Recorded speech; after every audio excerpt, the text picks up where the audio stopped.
think we're on. Hey, We are on. I'm welcome hearing back, everybody. I'm hearing music, but I'm seeing us. Yes. Well, I'm still seeing everything on the phone. So there we go. All right. Welcome back, everybody, to Florida West Coast Fishing Report Yep. I with see Captain. Now listen, I I'm know I hearing got this sound all the way your down. somebody's volume's on. Yeah, not bad. Captain George and Captain Sergio here once again. Yep. See, I got Alejandro, Linda Burke, Jim Pace. Linda's always one of the first ones on. I'll tell you. We appreciate it. you know. So thank you very much. And George, we keep talking about the same thing every week, but God, I'm so tired of it. Win, win, win, Yep. win. What? It's win. Yep. And they're missing the predictions by a mile, God, unfortunately. it's crazy, man. It's Now, like you said, Friday it was breezy, not bad, and then we had that 1 hour and a half lull, like in between the change right, of direction, right. and the bite went crazy. Saturday, it never slowed down. I mean, the whole day, I Yep. had 2.5 almost 3 foot rollers, white caps. Anyway, you couldn't get anywhere outside the canal. It was so rough. Yep. Linda says Ken is here too. All Is right, he Ken. here? Oh, Ken's Ken, there. Ken, you got to get your own account and log on, and we got to see it. That's right. That's right, Ken. You can't There it hide. is. There he is. There. Oh, you saw him? Yeah, I don't see him. Uh, See, sometimes you see something I don't see. and vice I see versa. something you don't see. Yeah, yeah. Yeah. Um, So I don't know I'll why. tell you what. I'll give you guys listeners one tip though. Sometimes, as long as you can get into a safe area where you're not dealing with being in the waves directly, but sometimes if that wind is pushing the bait, wrapping it around the corner, um, going through a little cut between two mangroves where the mangroves are stopping the water, but in between that water's flowing really good. Those areas, a lot of times the wind will actually create a false current or a stronger current, and a lot of times the fish know that. They'll lay there waiting for the bait to get pushed to them. Well, yeah. Now, have you seen any baits on the flat? I didn't see Yeah, any. I looked like well, because you no, couldn't you see can't. much Saturday anyway. It I was was so gonna say you rough. can't look too much lately because it's the water's been so just murked up from all the wind that we've been having over days and days. Um, but not the flat is not loaded with bait. Like this morning, I went to a spot, I seen some, I anchored down, I started chumming, and then unfortunately, my anchor didn't hold me in good, so it kind of moved me a little bit, so I had to re-anchor. But they just didn't show up there. I had to move to another spot on the flat, and then I got them. And then on the way back to go get the clients, I stopped at one more spot just to see, and I had some chum left over, and sure enough, they showed up there. So two of the three spots I caught white bait, but one spot no. And it could only be a 200-foot difference. So it's not loaded. You really have to, prod around a little bit. Yeah, yeah. I found it, man. I know where it's at every time now. Ah, you're funny. Yeah, I yeah, get I it. can guarantee you. Oh yeah, I I get it. know where they're at. Yep, I I get it mean, every day, but yeah. sometimes I'll tell you. If the weather's nice and they're on the flats, I'll go catch it. But man, the way the weather's been, I just pull around the corner, give the guy the money, and let Dylan make some money. Yeah, And no, he I throws hear the you. bait well. And you know, his bait has been really good. Yeah, for a while it wasn't, and I heard he's gotten better. You all know his bait right now was all the perfect size. Once in a while, you get a few thread fins, a couple of big ones, but overall, his bait has been great and real spunky. I mean, I don't have any baits dying in my well, Right, none at all. right. Um, and I tell you, the bite right now, you have to work. You definitely have to work a little bit for the bite right now, but it's basically, catch a handful of fish, move down the line, move to a different spot, and that's how it is right now. Unless you get the only thing is if you find a real good school of trout, then you can sit there and pluck trout after trout. And that's what happened Friday. I went to the spot that I wanted to go to because the wind died down, Right. and I had so much white bait that I just kept throwing bait and throwing bait, and I got the trout going. Where I mean, we caught 20 something trout in about Right. 35, 40 minutes. But I mean, we caught more fish in 40 minutes than we did all day. Yeah. But it's because the weather got where I could get where I wanted, and I was able to chum real heavy. But prior to that, I just couldn't do anything. Yeah. Well, that and two, the later half of the incoming has been a better bite than the start of the incoming. Yeah. You know, that's definitely been a key factor also. Um, Now, how many people you got on your side? 50. Just kidding. Uh, No, I got Jim, Alejandro. How you doing, Alejandro? See, I'm not Linda, showing any of them for some reason. Ken, and that's it. I'm not showing any of them, so I don't know. It's No, it's but sometimes look how many times you say Eddie Caldwell's on there and I don't see him at first. right, yeah. So I don't know what's going on. Try hitting refresh, see if that does it. Man, if I had any more refresh, I'm going to wear the screen out. Ah, that's funny. You'll be refreshed. Yeah, real refreshed. That's You know. funny. That is funny. I'll tell you what. Today, we got some nice fish today. Really big snook, a really big red, and all the fish were liking the medium-sized baits. Even the large ones. They didn't want the big baits. They wanted the medium-sized baits. You know, that 3.5 inch, 3 inch bait. Right. Oh, David Alwart, if I said it right. Good Yeah, evening, yeah. guys. I'm calling from Valparaiso, Indiana. Oh, I'm glad you're watching. Thank you. We appreciate you tuning in. Yeah, David is he goes to a lot of the things that we do, you know. Okay. But yeah, I'm gonna have to refresh because I don't see all I'm showing is Linda and Jim on the screen. And Donald Waverman, Oh, it's hey, I don't know what's going on. nobody likes you tonight. I don't know. I'm gonna go back out and get back. Let me see if I can. Ah, now I got it. Now I got a whole bunch of people. I got Scotty Rowe on there now. Yeah, I probably don't have him. I just went over to YouTube just to shout a little hello over there real quick. Oh, I got Scotty Rowe too. Love it, Yeah, I guys. got Manuel. Manuel's on there. Now I Yep. see Donald. Yep. Yeah, Um, Ken, Linda. Yeah. All right. excuse me. Now I'm getting everybody. So this was a cool thing that happened today at the boat ramp when I came back in. I got done cleaning fish. We caught some nice trout that they got to take home. And a little girl and little boy, brother and sister, you could tell they were brother and sister just by looking at them. I was like, "Are you brother and sister?" Like, "Yep, yep." And they had one fishing pole between them and they were fishing. And then I seen it and I was like, "Huh." I said, "Hey, is that Chicken on a Chain by Saltwater Assassin you have on there?" And she's like, "Yes." I said, "Oh." I said, "Well, where'd you get that from?" And she goes, "Well," and this was sad. She said, "Our house got messed up from the hurricane, so we lost all of our fishing tackle. So a friend of mine gave me some of these, and she only had one with her. Um, so I was wondering, maybe her friend watches her show because we always talk about Chicken on a Chain." That's right. That's one of our So favorites. I went in my tackle box and I gave her a pack of Chicken on a Chain. I said, "Here you go." And then I gave her some cut bait and some live bait for her to put on the hook to throw out there Great. at the dock. So hopefully they catch something. Yeah. But That yeah, will make Chicken on it. a Chain. And you know what? Guess what? Finally, people are waking up. Man, I was scared. I only had a few people signed up for the kids fishing clinic, and Yeah. in the last 2 days, we're up to about 60 now. Oh, good, good. So because we got room, we got up to 125. Right, right. And And we I got want to thank food. I want to thank the people over at Bass Pro Shop, the assistant manager, because the deal that I have with the rods and reels, they couldn't get them in time. Right. So we've got 125 rod and reels, and actually because they had such a selection, what we did is I got about 30 saltwater spin casters for the smaller kids. They have a hard time with the spinning rod, Right.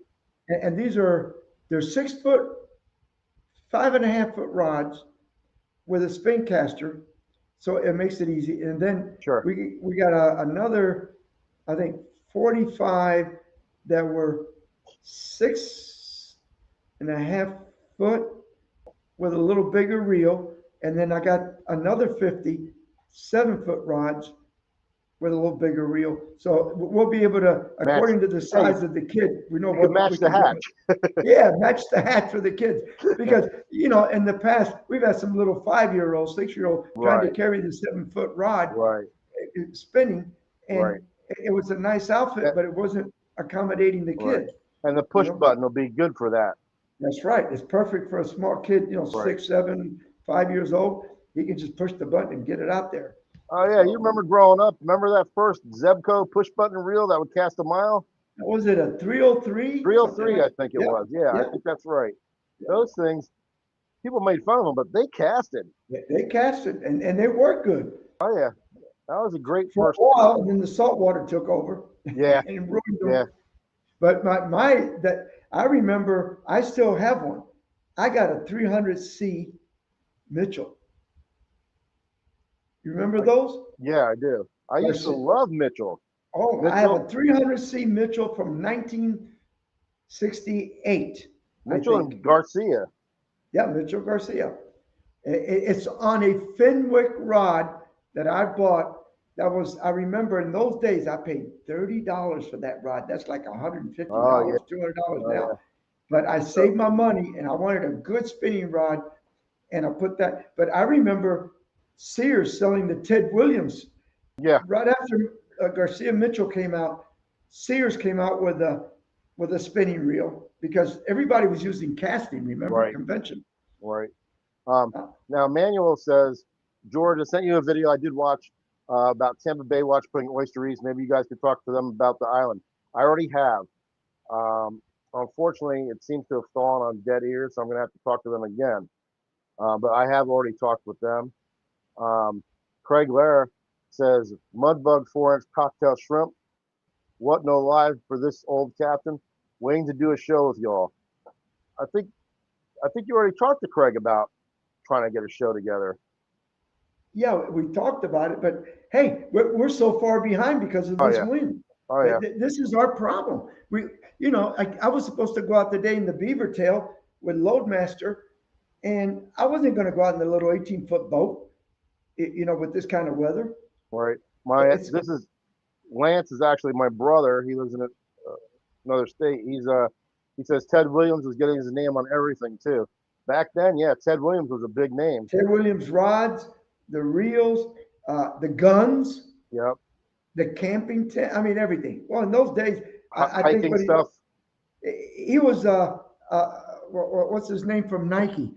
George, the guy from Nike, Gordon, Jordan, Michael Jordan. Yeah. He was a Michael Jordan back in the 50s and 60s with Sears. Right.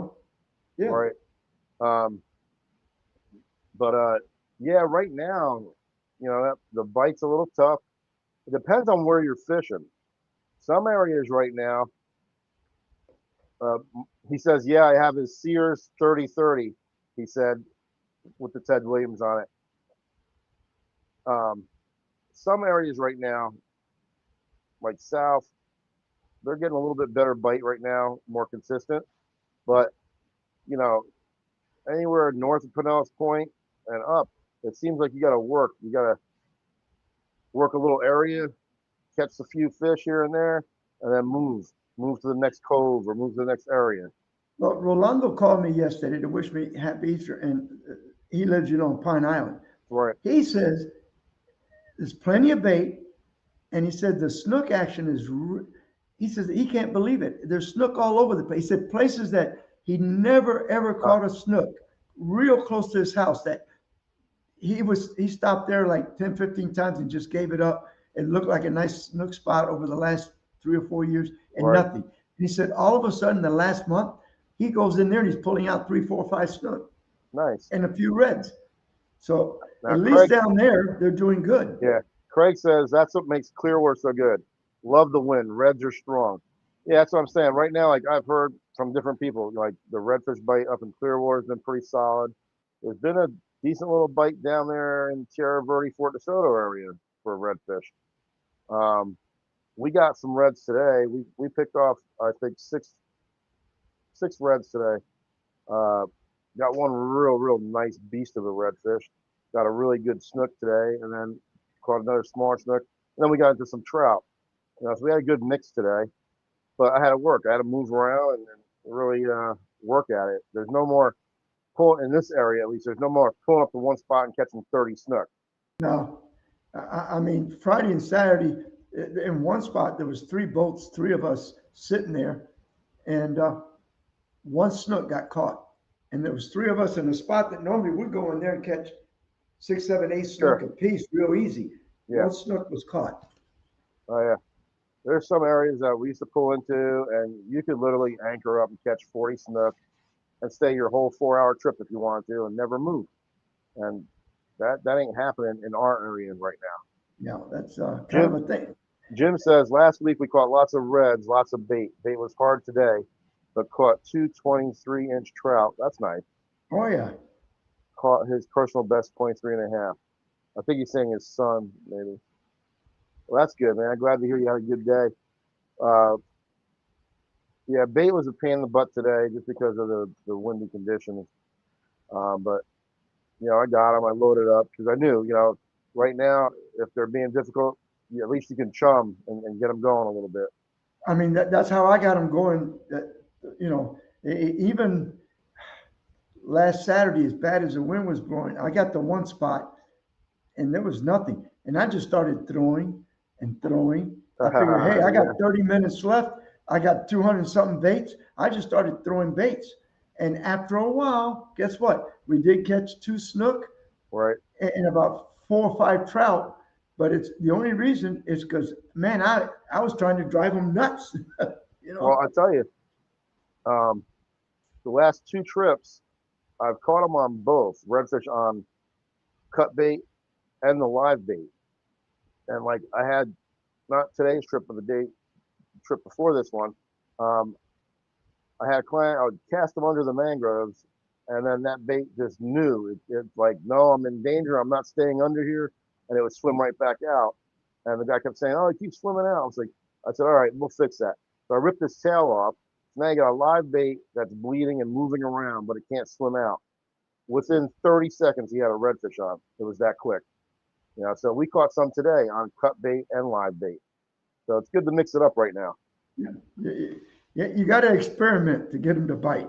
Yeah. And it was what, Saturday, the water temperature was like 76, 77 degrees. Well, this time of the year, it should be up in the 82, 83. I'm getting 79 to 79.5 right now on my machine. Well, mine was reading like 76.9, and then later on 77.8. But I mean, it should be up over 80 by now. I mean, the thing about it is the 3rd week of April. Yeah, I mean, I think it's about right though, because like I said, I'm tickling 79 in a lot of the spots, and usually May is when I start getting over 80, 81, 82. But I just am kind of surprised. I was surprised to see him. I had a police boat. One of the guys I knew on the boat actually come past. He was way in the backwater checking on people. So what, an FWC? No, a police boat. Oh, really? And I was surprised to see that. So like, hey, how you doing? But they were checking out things, making sure. I was like surprised to see him actually. I never see a police boat. You hardly ever see one. Yeah, they come out of Demon's Landing. Is that what it is? It's a nice boat. It's an Intrepid with twins on the back. So, yeah, if they hammer it, they're coming after you. You're probably not going to get away. No. Hey, unless you're one of these guys with 400s or 600s on the back. It's There's one boat over by me that we go past, and I always show everybody when we go past it. It's got 4 600 horsepower motors on the back of it. Isn't that crazy? It's huge. I mean, it's a big boat. And at the top of the boat, it's got stadium seating. There's 5 chairs and then 4 chairs, 2 rows. Wow. Yeah, it's 2.4 million that boat goes for. Jesus. Yeah. What did I do wrong in life? Hey, it ain't the cost of the boat. It's the gas. That thing's got to hold what? 400 400, gallons yeah, probably 400 or better. or It better might hold because 500, yeah. It's yeah, got to have at least twin tanks, if not three sometimes. yeah. I mean, because a boat like that, it don't go very far on a No. gallon of It, gas. hey, it goes fast past everything except the gas station, You better not sit somewhere and idle for a few minutes. right? You just burn 3 gallons, 4 gallons of fuel. So Manuel's asking how's the mackerel fishing. It's been a hit or miss, to be honest with you, right now. Um, I'm getting cut off once in a while, but yeah, it's I'm not not been. really hooking Yeah, any. it was You'll have better. somebody say, "Oh, Captain, I got a hit. Oh, they Yeah, took my hook." Well, it's a mackerel. it was better a few weeks ago. A few weeks ago, I was getting a consistent mackerel bite, but now the problem is it's been so windy out, you can't go out there. Well, I'm not going to take my clients out there in that rough, wavy water and sit there and bounce around just to catch mackerel. It's just not worth it. Well, I I'll want tell my you, clients Saturday, you didn't want to be out there. Yeah, yeah, right. I mean, Saturday, there's some big rollers out there. Oh yeah. But I don't know. They could be there again right now, but it's just been so windy. Nobody's really been hanging out there too much. Um, sometimes I'll do this when the mackerel are good. I'll take a gold spoon. I'll put 6 inches of wire leader number 3 wire on it with a swivel, and I'll let people throw that out there. And I tell you what, that is a dynamite way to catch those mackerel, and it's fun. It keeps the people busy while they're reeling. And what's nice is it's usually a hit and a hook up and a scream. Like it's 1, 2, 3. Right. I just don't like wire. I hate wire. No, I hear you. But on the spoon, it's okay because it's moving. It's a fast moving target, and you definitely get way more hits with the live bait if you just use mono or fluorocarbon, without a doubt. But um, over Mango says over 100 gallons per motor. Well, What? that's your 400 gallons. Like I'm saying, at least 500 gallons worth on that boat. And who knows? Some of those boats, as big as that is, it could have 3 tanks. So he And might be running. at $5 a gallon at the marina, or 5.25, you Oh yeah, burn 400 gallons. brutal. That's $2,000, man. Hey, the break in would make you go broke. Oh God. I Yeah. I don't know, man. That boat, that's a big, heavy boat that I'm talking about. So it might need 4 motors, but God, 4 600s, that's something else right there. Uh, But some of the y- y- smaller boats, I don't see it. If you're going offshore, yeah, twins is Twins pretty is much all you need is if what you're you going need. offshore. Yeah, 3 would be max if you got a bigger boat. But these 4s and 5s I and mean, stuff the like that, average 32 to 34 footer, I think, twin 400s is plenty. yeah. You know, And I mean, look at the monsters that are out there now, though. I mean, you got 450s, you got 500s. I mean, you should be able to get twins to do what you need and have that safety feeling of, I've got 2 motors. If one conks out, I can still get back in. at the Miami Boat Show, they have some of these 55, 60-foot center Uh, consoles, outboards. I mean, yeah. that's the way of the future. Uh, Well, if you people, think about it, the old diesels, they were real fuel efficient, right. but they were heavy and they're slow. And Yep. now what these guys like to do is they want to go to the middle grounds. So at 45 miles an hour Right. cruising, in 2 hours, they're They're out there. 90 miles in the middle Oh, yeah. grounds. Instead of 4 hour boat ride, they do it Oh, in yeah. two at the Yep. time. And the other thing, too, is if a motor goes bad, it's a few bolts, take it off, put a new motor on. It's not like a diesel where you're ripping the boat apart. Well, and that's the problem. See, a lot of these, when the boat is being built, they just put the motor in, everything's Right. then they put the deck. When it's time to replace the motor, if you ever have to, they got to cut the deck out to be able to pull the motor and then put a new Some, motor in and then put the some of deck them. back on and reglass it. Yeah, some of them, yes, definitely. I mean, Yeah. some built them right where you can actually get them out, but some you're cutting gel coat and stuff. And I mean, look at the captains we've seen with when its gas tank goes bad. What a nightmare that is. God, you know, when I redid that Mako, let me tell you, I took the console off, I took the Yeah, cover over. It wasn't bad, but then they had put all this foam around the tank, And it took me like, I don't know, 2 weeks with a Yeah. hand scraping Yep. all Yep. the foam from around the tank because you couldn't pull it out. So then I could take it to Cracker Barrel so he could lift it out because Right. I didn't want to pay him $100 an hour to take the foam out. Right. But Right. you couldn't do it. That's the only way to do it. That foam is stuck in there, you I know. put I put a new deck in a boat one time, and that solved me of ever wanting to do that again. I had a boat. I was fishing, and we had some bad weather come up.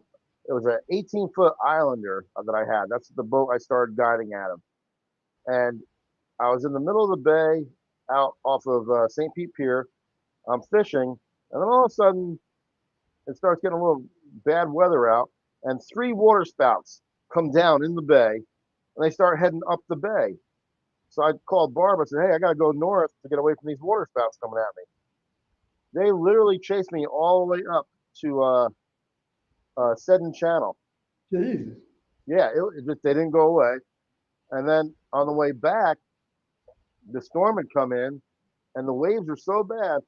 I'm going, and this Islander had a wood deck, the marine grade plywood back then, and laminated and all that. I hit a wave, and my center console came up off the deck, and then landed back in the same holes. I got lucky. So then I had a putt all the way back to Demon's Landing. So I ended up taking the center console out, cutting the deck all out. I was itchy for months. That was like terrible. Well, let me tell you, years ago, we were going to the Bahamas to film, and I was with one of my clients, and he had a 32-foot Century center console. Mm-hmm. And it was pretty nice weather, just some rollers, but I mean, pretty calm. And all the screws started to come off the bottom of the center console. And what we had to do, we had to get all the dock lines and everything, and we had to strap the console down because it had a hard top.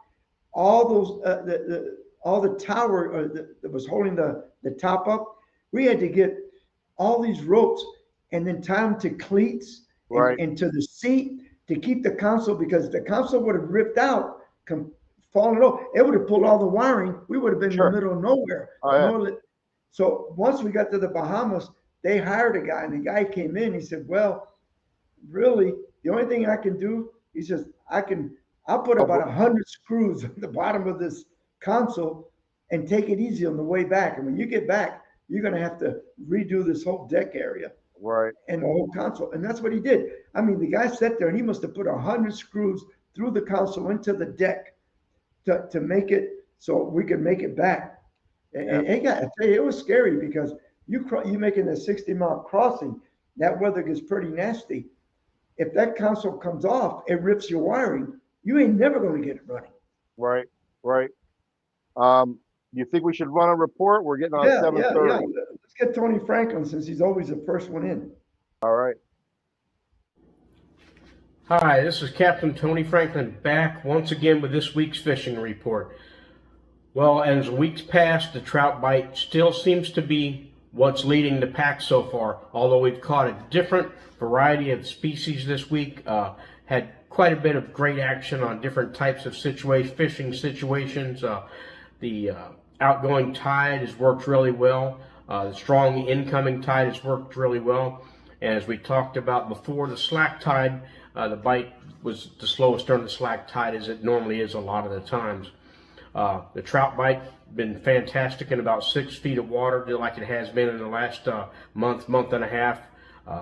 This week we've also caught some Spanish mackerel. We had action with ladyfish, once again, bonnethead sharks. We actually caught inshore this week. We actually caught a small barracuda. We also caught a small tarpon. So we've caught a few small tarpon this week, barracuda. The action has just been really fantastic. We've caught a couple of redfish. The snook bite's been a little bit slow. We have hooked a few. We've had a couple of big ones on, but we've lost them. But we have had some bites. As this water continues to warm up, look for that snook bite to pick up. There's still bait around the Bay Area bridges, and it should be coming on the grass flat soon. So the fishing's been fantastic.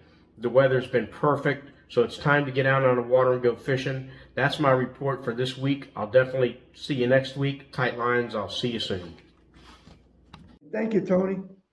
Tony, good report as usual. You know, I'll tell you what, he always comes through. He's always the first one to send his report in.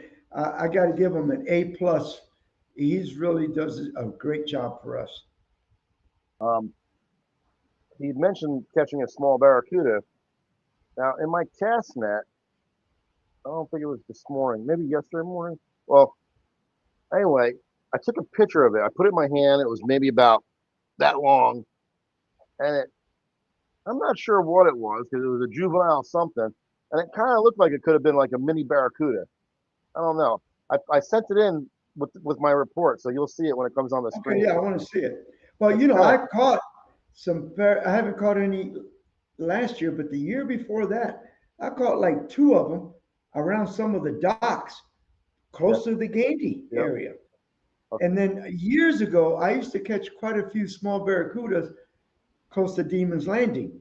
Back in there, that little, what's the name of the little marina that's back in there? Depends on which one you're talking about. South of Demons? Yeah, south. That Bayboro, like.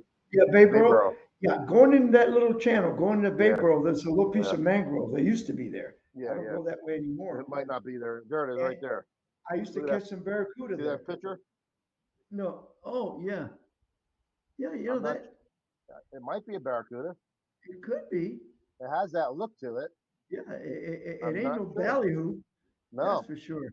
it kind of looks like a mini barracuda without the teeth yet. Yeah, it could be. I caught a barracuda in Demon's Landing at the boat ramp. I actually saw it, threw a white bait at it, he tacked it. About a year later, I caught another one inside Demon's Landing, maybe about 15 inches. Yeah. But little barracudas. I mean, you know, when the water gets really clean, a lot of those fish will move into the bay to feed. Sure. But Now, then, you the know, big ones, you know, that one range range- marker close to the Skyway, I that was thought that- about 5-footer yeah, that lived there.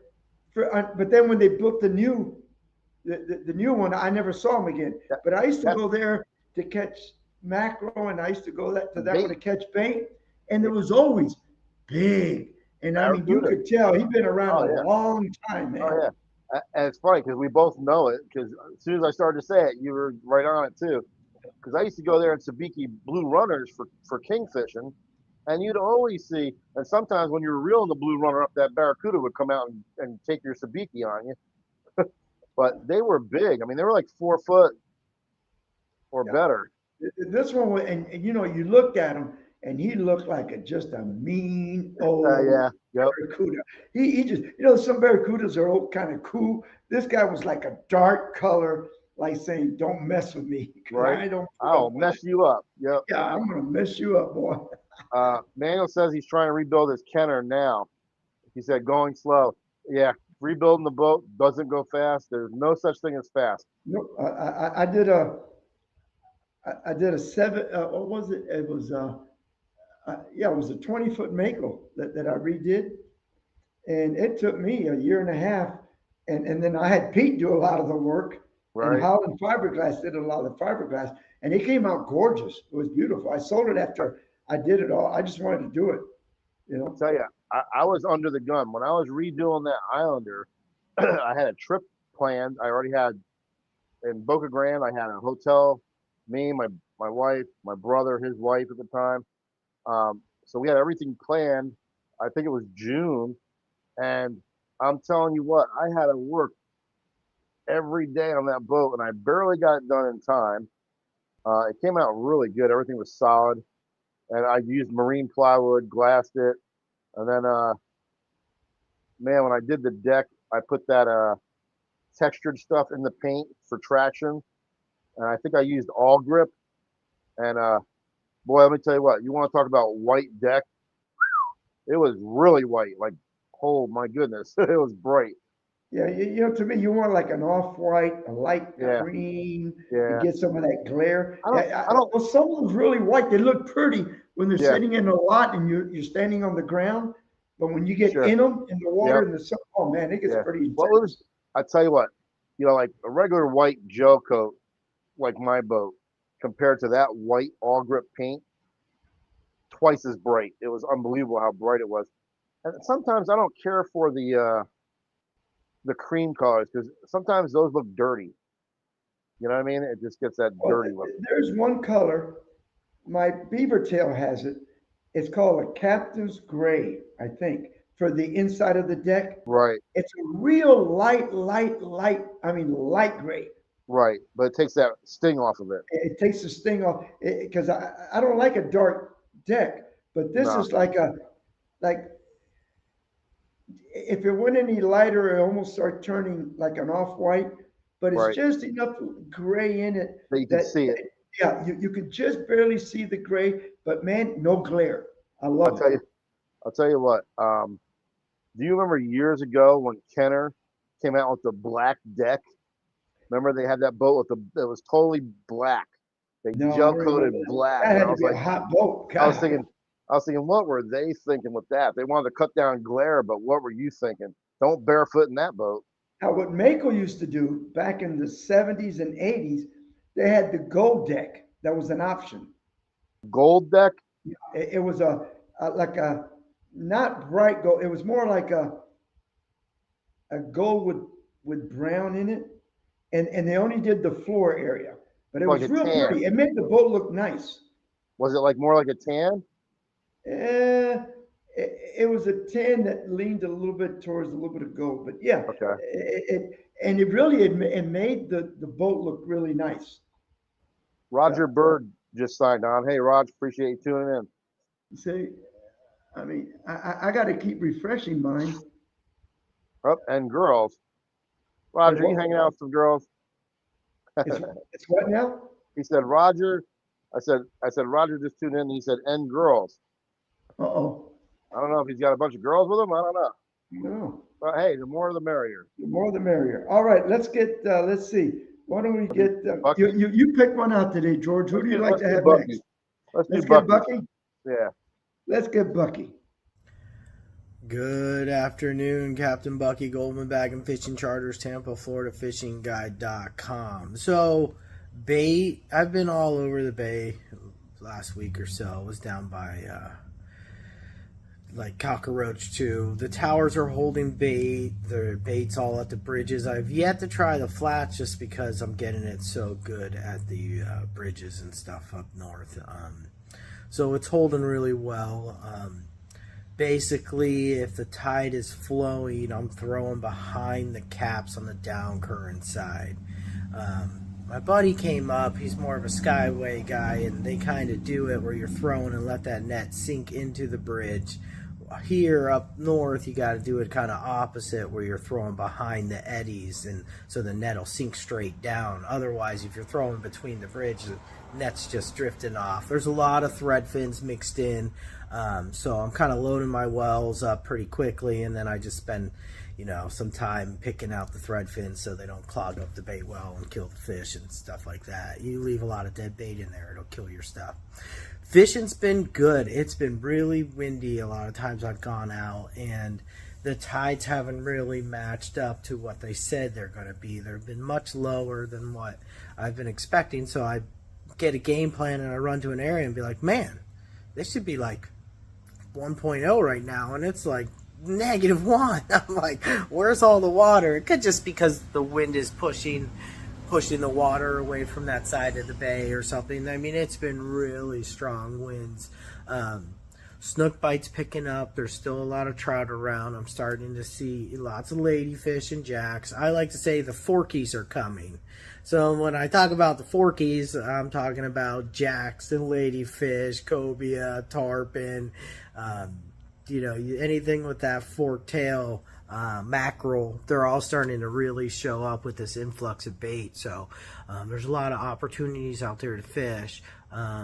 I'm not big on keeping fish. In fact, I actually kept some fish the other day and filleted them. And of course, I didn't get a tip. Not that it's necessary, but still, you go through that extra work and you get stiffed on it. And, it's then the next trip, catch and release only, you get $100 tip. So sometimes it's just not even worth filleting fish. let them go, let them grow. So that's a little frustrating. I still won't kill a redfish. I still won't kill any snook. A trout is the only thing on the menu, and if it's over 20 inches, it's going back regardless. I don't care how much they bitch and complain. It ain't happening. There are precious resources. There are fishing partners, and we need them in the water. So I have seen a few tarpon rolling net and bait or in the shadows. Not a lot, just a random one here, random one there. Did see a little tiny cobia swim by me the other day, and we did hook one twice and lost it twice. So hopefully there'll be some more showing up.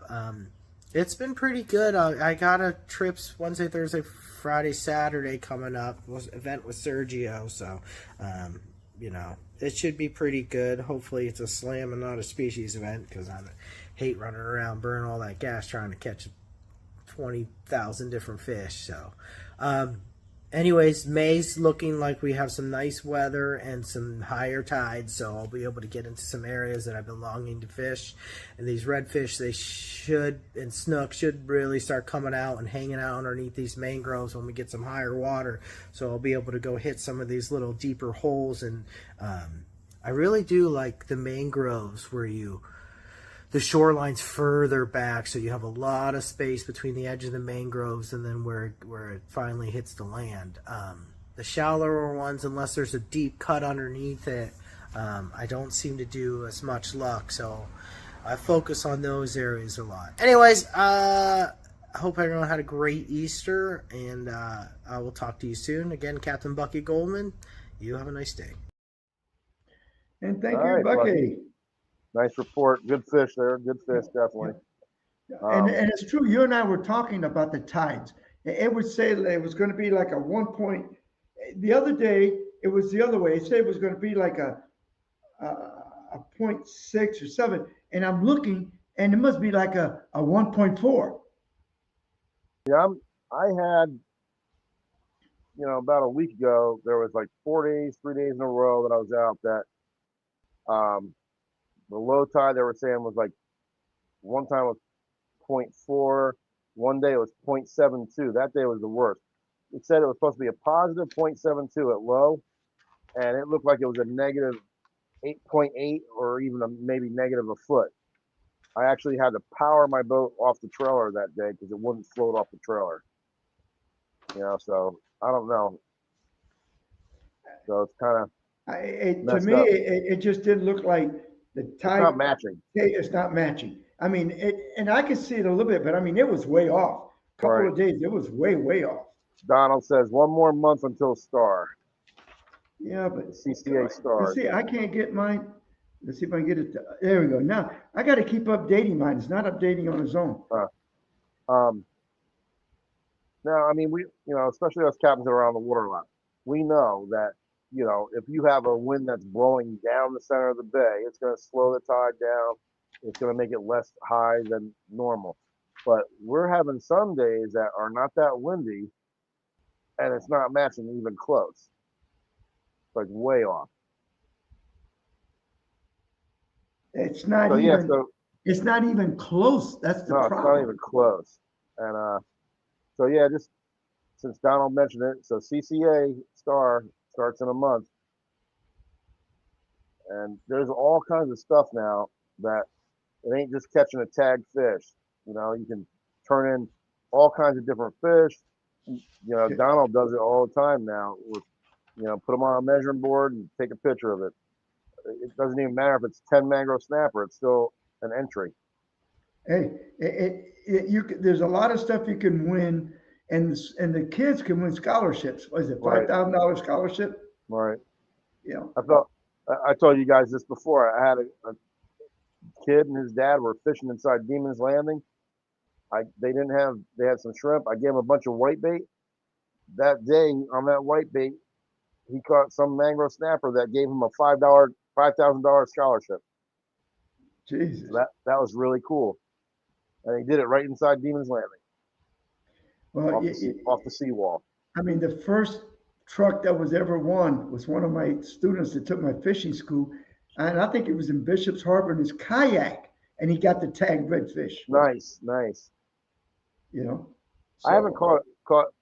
It's been a lot of years since I caught a tag fish. Last time I caught a tag fish, um, it was a redfish down there by Tierra Verde. We were fishing, and back then, I'm talking a lot of years ago. Back then, it was an FWC tag tag fish. redfish, and they would tell you on it, to take it off, write down all the information about the fish, and then turn the tag in.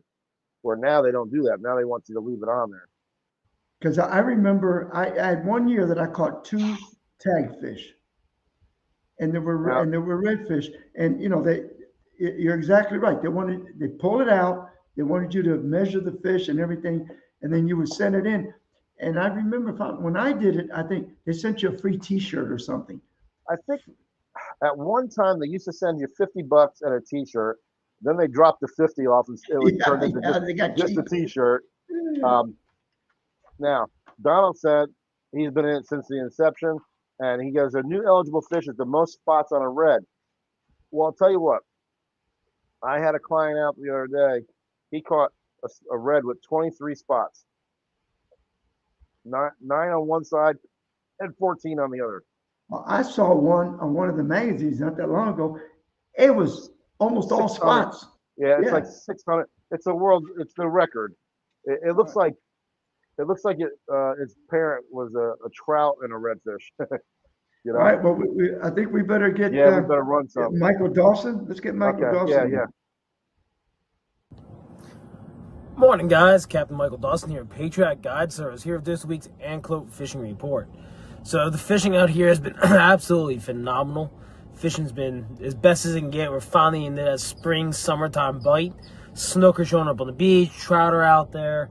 Cobia are a little bit of everywhere right now. It is an absolutely phenomenal time to be on the water. We've been primarily focusing on the big cobia. Kind of idle your flats out in front of Green Key, Gulf Harbors, that area there. Kind of look for big rays swimming around. Behind these big rays, you'll find some big cobia. We're catching them 40, 50 pounds this week, some absolute tanks. But there's still plenty of other fish to go if you don't want to spend time looking for cobia. Trout are on the beaches right now. You can find them on Anclote, Three Rooker, Honeymoon, as well as the snook are starting to show up there as well. Big white bait have been the key still. They haven't switched over to that grunt bite just yet. We typically wait till like the first or second week of May before we start throwing grunts at them. But the fish are still there and they're still starting to feed. White bait can be found on anywhere between 7X, Dutchman Key, any of your normal summertime spots. It hasn't quite shown up to a Tiki Hut yet, but it should be there any day now.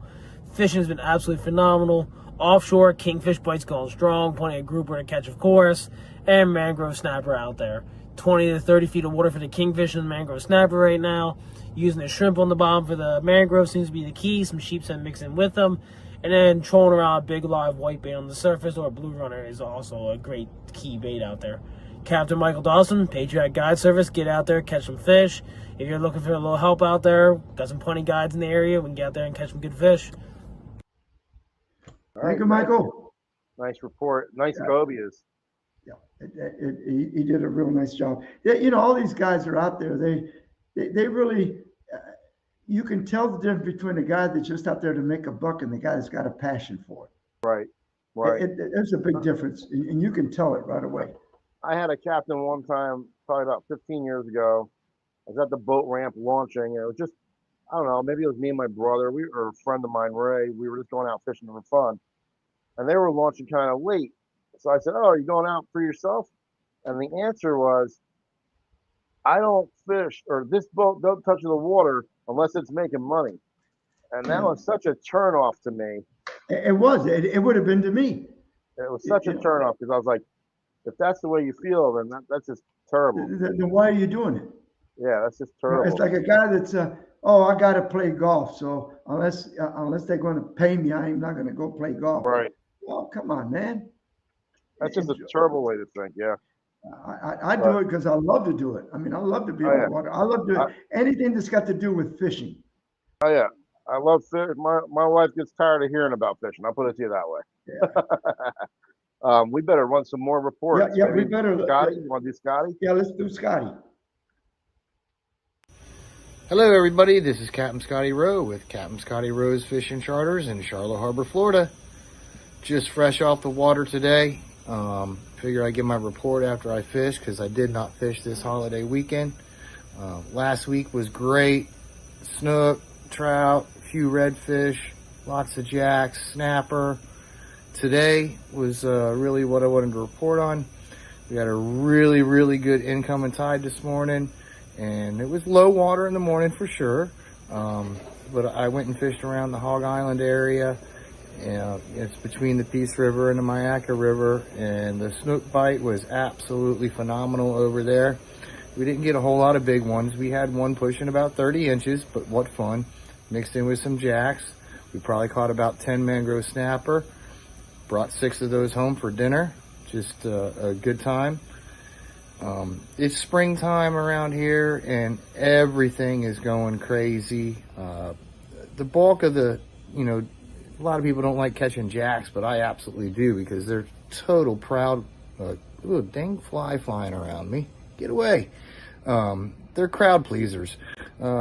Most of those big schools of jacks are way up the Peace River, and there's hundreds of them just churning the water up. The bite in Punta Gorda is also absolutely spectacular. A lot of snapper and snook in those canals. Redfish, where I've been fishing, have definitely been a little bit scarce, but I'm running into a few. East Wall, West Wall, Bull Bay, Turtle Bay have definitely been a little more productive on the redfish from talking to some of my other captains that fish those areas. But of course, it's that time of year. It's warming up. There's a lot of big tarpon showing up. There's been a few schools running around in the bay in Charlotte Harbor, and there's definitely some in the past. I watched some videos this morning. Some of the Boca boys are hooking into those big tarpon right now. So don't hesitate to come down to Charlotte Harbor, see me, and let's go have some fun. Everything is happening right now. Tight lines, everybody. We'll talk at you later. Thank you, Scotty. Yeah.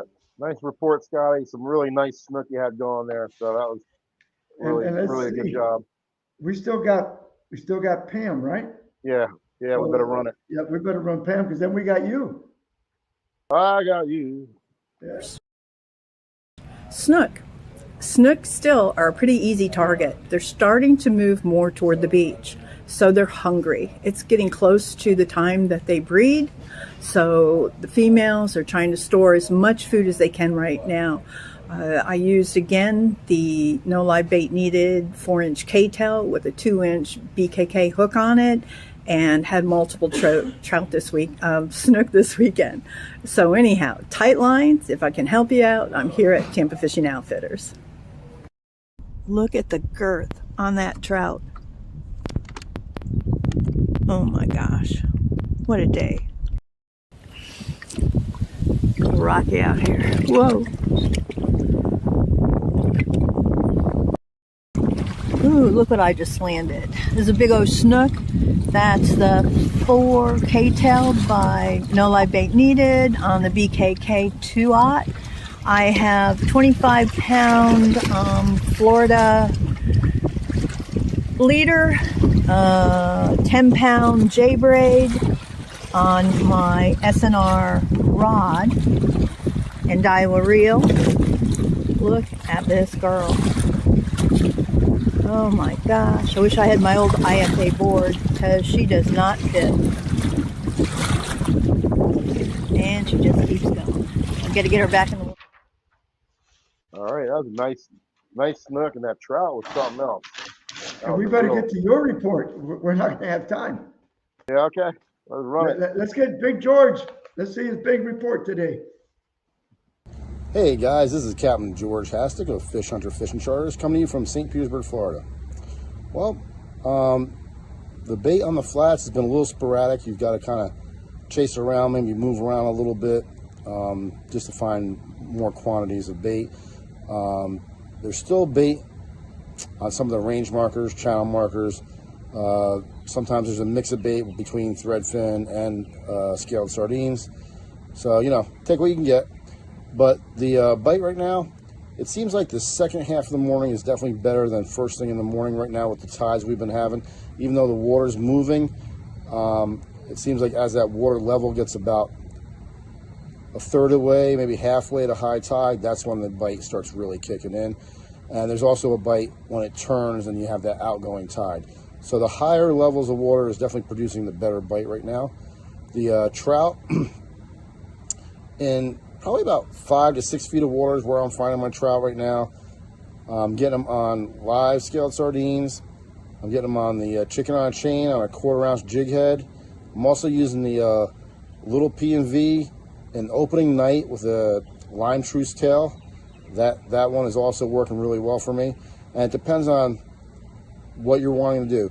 The sea shad with the tail will stay up in the upper water column a little bit more, where the little P&V, because it doesn't have that type of tail, will sink really quick and stay closer to the bottom. So try both. Sometimes mixing it up, you'll see which one's giving you more hits.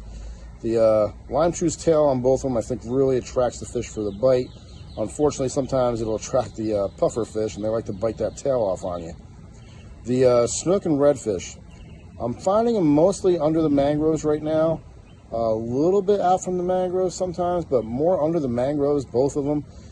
Taking some chumming, and you definitely got to make a good cast. Either get to the front edge of the mangrove, or if you can find the little pockets to where you can actually cast into and get a foot or two under the mangrove, or if you have an opening to where you can cast up current and let the current take your bait under the mangrove, that's kind of the tactics that are working best. These fish are tucked away pretty good.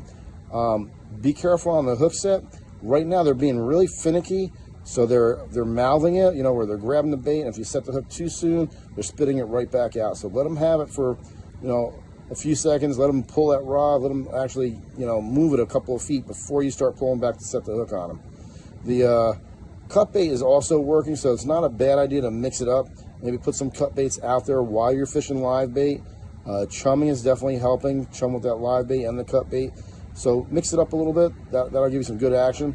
Now out in the bay, when it's not been too windy, the rock piles, we're starting to see some mangrove snapper move in. So your medium size to smaller size white baits are working really well on them. We have caught a few actually on the jig also. The other thing we're getting out there still is silver trout. We're picking off a few black sea bass here and there. And there's been mackerel on and off, but they kind of thinned out just recently. I suspect they'll move back in and get thicker again because it's just that time of year.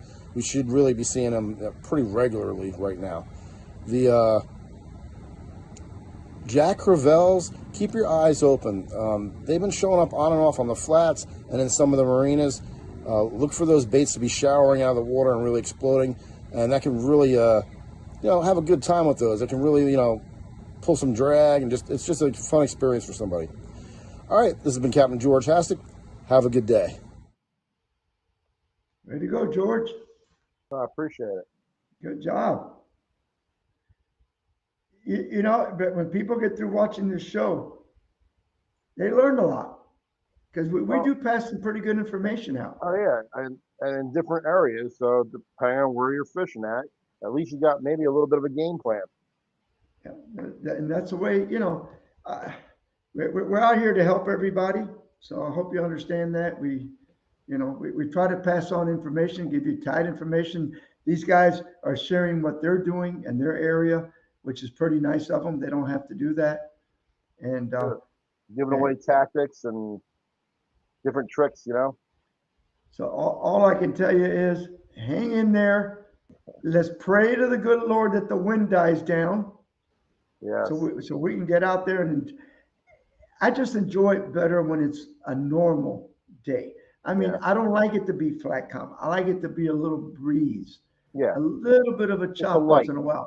But this thing about these 12, 14, 15, gusting to 25, it's getting ridiculous, man. And to be honest with you, when it's flat calm and that water's real clear, it makes the fish real weary. Spooky. It makes them spooky. Yep. Where if you have just that light breeze or there's a little bit of chop on top of the water, just enough to blur it up a little bit, it does make a difference. All right, guys. Thank you for tuning in. Tell all your friends. Have a good day. Thank you, George. You Thank you, Have a good night, Hota. everybody.